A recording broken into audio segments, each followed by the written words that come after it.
The following podcast is for a mature audience and contains detailed descriptions of violence. Listener discretion is advised. Welcome to the Tales of Mystara podcast, an experimental podcast that mixes traditional storytelling with old-school pen and paper role-playing games played entirely solo. This could be considered a dark fantasy novel or a solo Dungeons and Dragons campaign. If treated like a novel, then nothing can be assumed. Only the dice can determine the outcome.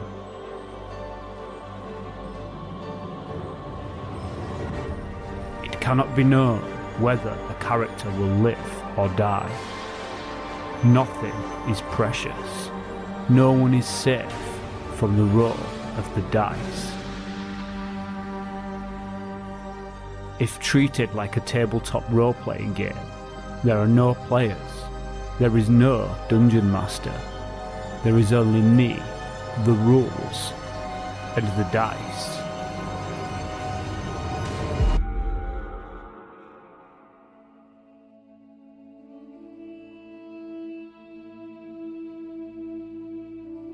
More peaceable tribes of elvish and gnomish settlers also came to Traladara during the Dark Age. The elves settled in the central forests of the land, while the gnomes settled in the mountain foothills. Both races traded peacefully with humans and fought beside them against the less friendly demi-human tribes. The Dark Age of the Traldar, a forgotten text written by a nameless scholar of the Church of Karameikos. Its age is unknown.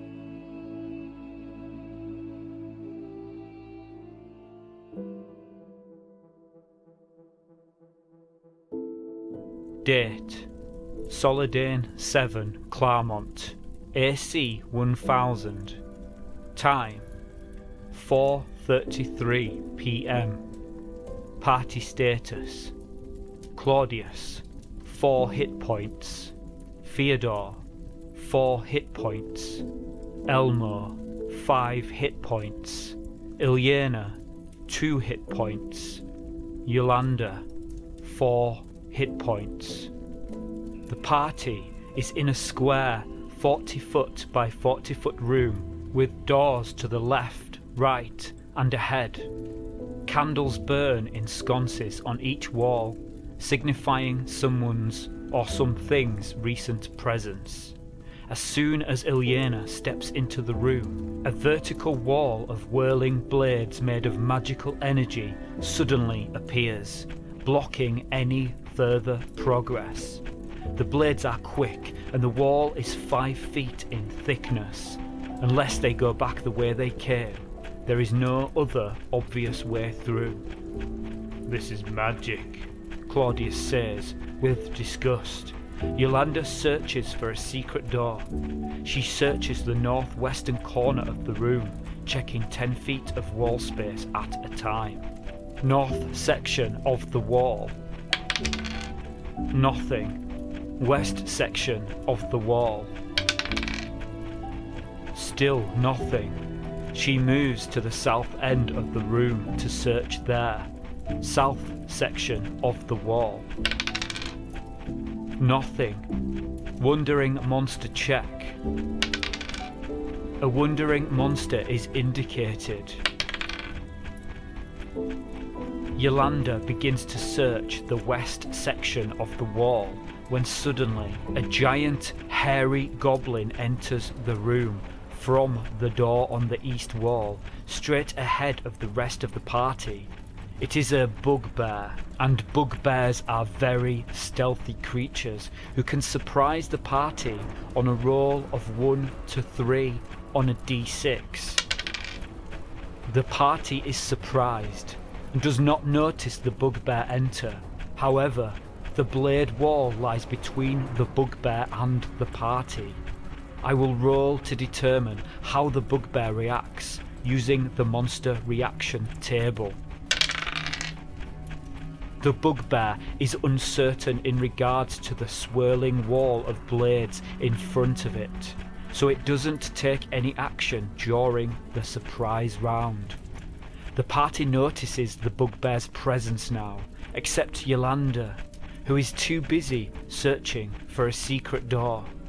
Claudius is going to try something a little outside the box.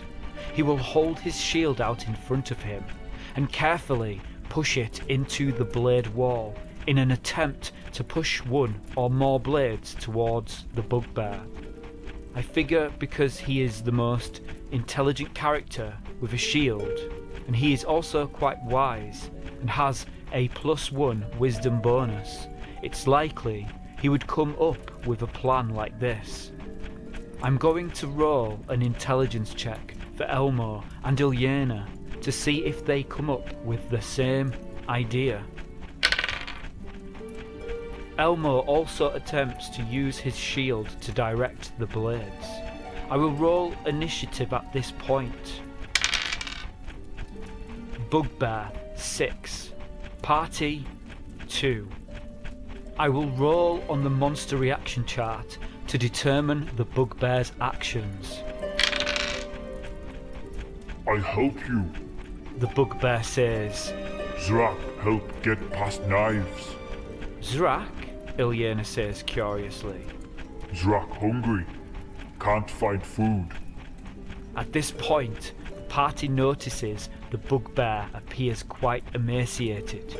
Perhaps the creature has not eaten in some time and is weakened in its hungry state. Give Zrak food and Zrak let know where past knives. How do we get the food to you? Says Ilyena. She holds out her supply of rations, which consist of cheese, smoked meats and bread. The food immediately stimulates the bugbear's senses, and it begins to salivate. The bugbear appears to push something underneath one of the wall sconces, and with a grating sound, the wall shifts in front of Yolanda on the southwest wall. After the dust and debris settles, a narrow passage, 10 foot wide, can be seen leading 30 feet into darkness. Leave food on floor for Zrak. Before I do, Ilyena says, have you seen a man? Our friend. His clothes have many colours. Zrak no see. What about Bargle, the wizard? Claudius says. The bugbear suddenly has a look of fear on its face and retreats back through the door and out of sight. Stay tuned to find out what happens next.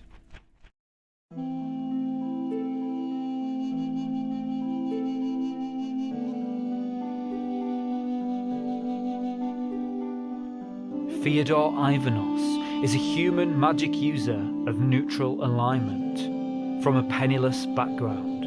He is Traladaran and comes from a homestead near Radleb Woods and wants to establish a wizard's tower there. He is a very superstitious man. Although education was not widely spread amongst his homestead, Theodore obtained a reasonable education from his grandfather and had access to books. Although many of the people he grew up with despise Thyacians because of his education, Theodore does not share the same views. As a dirt-poor freeman, he toiled in the farmlands until his 36th year, when he scraped enough money together to set out and achieve his dreams. He is now 42 years old. Theodore wears bright mismatching colours, which include black boots with large cuffs, striking close-fitting yellow trousers, a loose-fitting white tunic laced at the front, a deep green sash and a thick blue winter cloak, as well as finger rings, earrings, a gaudy brooch to secure his cloak, and a heavy necklace about his neck. None of the jewellery is of expensive quality, and all his clothing was handed down by his grandfather, Pabarin Ivanos. Pabarin was a well-respected wizard who was driven mad by magic and ended up penniless, but that aside, Theodore still found his grandfather's stories fascinating. Theodore's hair is a deep brown with spatterings of grey. He wears it long, tied in a piratical ponytail. He has brown eyes, pale skin, and close-cut facial hair. He carries a silver dagger at his hip and his grandfather's bright red saddlebag over his shoulder. I have uploaded illustrations of previous characters, Ilyena and Yolanda, as well as information from their character record sheets, and I intend to do the same for Theodore in time. If you'd like to see them, then visit solodungeoncrawler.blogspot.com. And now, let's continue with the show.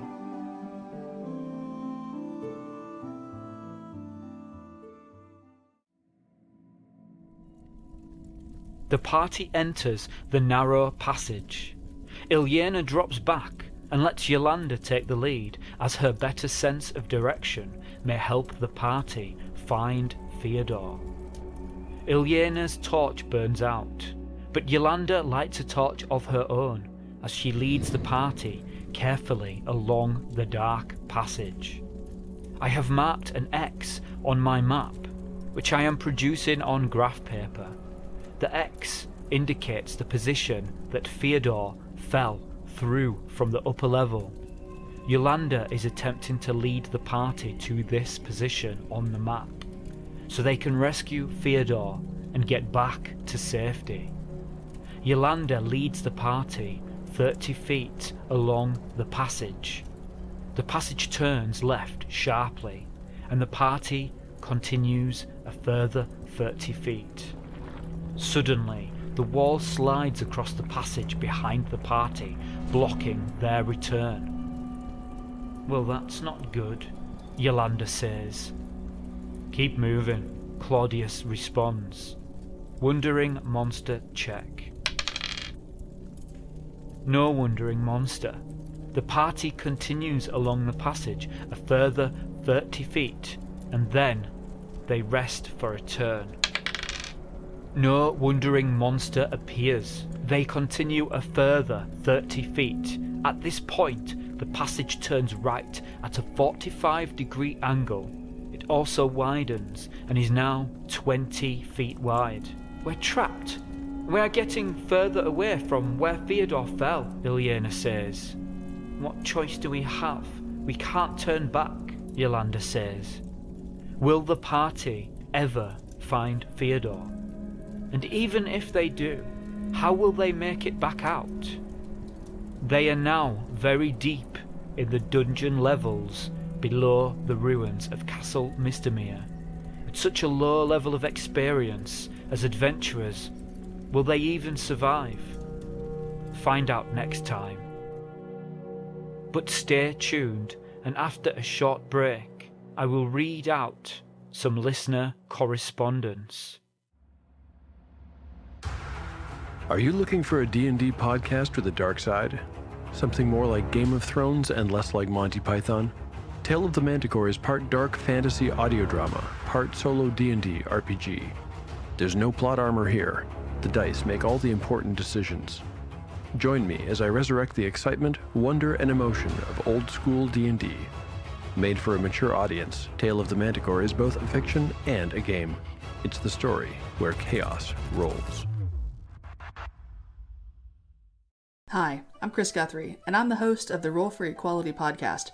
We're an LGBTQ+ and woman-led show that uses history for character inspiration by telling stories about badass historical people and how to make them into a PC or NPC for your campaigns, with class, race, and background suggestions. We also do interviews and discussions about our experiences as women at the game table, social issues, and advice to help give a platform to women and non-binary players of every variety. There are plenty of laughs, drinks, hijinks, and more here at Roll for Equality, and we would love for you, however you identify, to come join in the fun and camaraderie. The Roll for Equality podcast. Give us a listen on major podcast platforms, and happy adventuring. Before I get into the listener correspondence for this week's episode, I'd like to tell you about my other YouTube channel, Tom Gets Worse. This is a survival horror video game channel here to help any retro video game enthusiast get their fix of survival horror games. I play survival horror games on webcam with commentary on original hardware including GameCube, PlayStation 1 and PS2, original Xbox, Xbox 360, PS4, etc. Remember when survival horror was great? Refresh your memory with Tom Gets Worse on YouTube. Simply type Tom Gets Worse into the search bar and you should find my survival horror gaming channel. Now, let's get into this episode's listener correspondence. Kuhi left the following comment on my YouTube channel. Thank you so much for this podcast. I've listened to other podcasts and yours is definitely my favourite because of the way you balance narrative and, for lack of a better word, crunchiness. Other podcasts that I've listened to tend too much to the storytelling side and less in the dice, rules and mechanics for my tastes. I like how you tell the dice results, respect BECMI rules and implement mechanics that you are developing in the other video series. Thanks for your positive words, Kuhi. I'll do my best to keep this podcast crunchy. 30 Silver Guild left me an iTunes review. Thank you for your art. I enjoy the amount of inter-character interactions, along with the way you decide and describe the combat and world. The history in each podcast is excellent as well, of which I am quite fond, as my D&D life started in Mystara in the 1980s. It's a realm I am most fond of. Thank you again, fellow spinner of tales of adventure. Please continue your craft. Thanks for that. I hope the podcast is bringing back some fond memories of early 80s D&D. That's kind of my goal. So that's it for this episode's listener correspondence. Join me next episode and I'll pick out one or two more. Have a great week, everyone.